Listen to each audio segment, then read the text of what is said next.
మెరుపల్లే వచ్చింది నా ఇంటికి, నన్ను మెల్లంగా దించింది ముగ్గులోనికి. మెరుపల్లే వచ్చింది నా ఇంటికి, నన్ను మెల్లంగా దించింది ముగ్గులోనికి.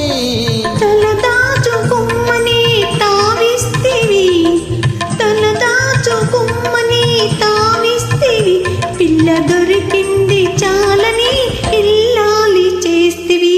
పెంగావి రంగు చీర కట్టుకున్న చిన్నది, దాని జుమ్మదియ అందమంతా చీరలోనే ఉన్నది.